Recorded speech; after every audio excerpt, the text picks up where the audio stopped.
Friends, welcome to my channel. Today we are going to deal with the elements of crime. Crime is an act which is both forbidden by law and is revolting to the moral sentiments of the society. According to Sir James, the fundamental principle of penal liability is based upon the Latin maxim actus non facit reum citria. It means that an act does not become a crime unless done with a guilty mind. So guilty mind and an act must concur to constitute crime. To constitute crime, the following elements are required. Human being. The first essential element of a crime is that it must have been committed by a human being. He must be under a legal obligation to act in a particular way and fit subject for the infliction of appropriate punishment. Mens rea. Mens rea means mental element or guilty mind. It is not defined in IPC. It is expressed in the Latin maxim actus non facit reum nisi mens sit rea as fundamental principle of penal liability.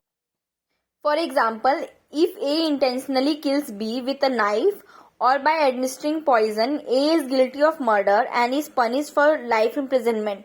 But if A commits an accident causing death of 20 persons, he is punishable for only 2 years.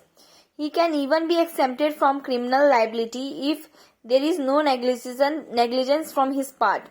Thus, mens rea plays a very important role. Mens rea in statutory crimes. In England, mens rea is an essential element of crime. It is applied to all common law cases without reservation. In R versus Prince, Mr. Prince, the accused in this case, was in love with a girl, Miss Anya, who was an unmarried girl below the age of 16 years. The accused has taken her away from the lawful custody of the parents with an intention to marry her. He thought that she was above the age of 16 years and the girl told that she was 18 years old. The father of the girl lodged a complaint and the prince was arrested and the criminal proceedings was instituted against him. The court in this case held that the guilty of kidnapping under section 35 of the Offence Against the Person Act 1861. In R versus Bishop, the accused in this case was convicted for receiving lunatics in an unlicensed house, although he honestly believed that there was no lunatics. In R versus Mrs. Talson, Mrs. Talson married Mr. Talson in September 1880. Her husband deserted her in 1881. Mr. Talson was unknown for more than 10 years. She made inquiries and found that he was dead in a shipwreck. Mrs. Talson remarries in 1887, believing that the husband died. After a while, the first husband appeared and charged her for bigamy. The court acquitted on the ground that she has no mens rea. In R versus Wheat and Stock, the accused in this case was an illiterate. He was informed in a good faith that he had been granted divorce and he can get remarried.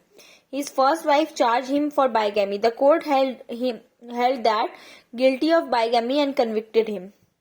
Indian cases of mens rea. In Hari Prasad versus State, in this case a servant of petrol dealer supplied motors without coupons and also received advance coupons without supplying the motor spirit. The court convicted the master even though he had no knowledge as to the act. In Srinivasa Mall versus Emperor, Srinivasa Mall was a salt distributor. His servant infringed a rule without his knowledge. He was acquitted on the ground that he has no guilty intention since the act was committed without his knowledge. In State of Maharashtra versus M.H. George, in this case the Supreme Court considered the application of principle of mens rea is statutory offence. M.H. George carried gold bars as a passenger to Manila in Swiss plane and found that Bombay airport did not allow the gold in India without the permission of RBI. The person was found guilty under section 8(1) of the Foreign Exchange Regulation Act. Then Sankaran versus Krishnan Saraswati. In this case, the Supreme Court observed that the mens rea is an essential element of an offence under section 494, where the second marriage has been entered is bona fide, believe that the first marriage is not subsisting. Third, actus rea. The word actus reus means physical act which includes an act or omission. To constitute a crime, there must exist commission or omission of an illegal act. For example, in case of murder, the conduct of the murderer is brought out by the victim's death. Here the conduct is actus reus. Om Prakash versus State of Punjab. In this case, the accused omitted to provide food to his wife and locked her in a room. She has escaped and charged him. The Supreme Court convicted the accused for an attempt to commit murder. Fourth, injury. The last element to constitute a crime is injury. It means to cause harm to any person in body, mind, reputation, or property. Exceptions to the doctrine of mens rea. Vicarious liability, strict liability, cases of absence of mens rea, that is accident, necessity, infancy, etc.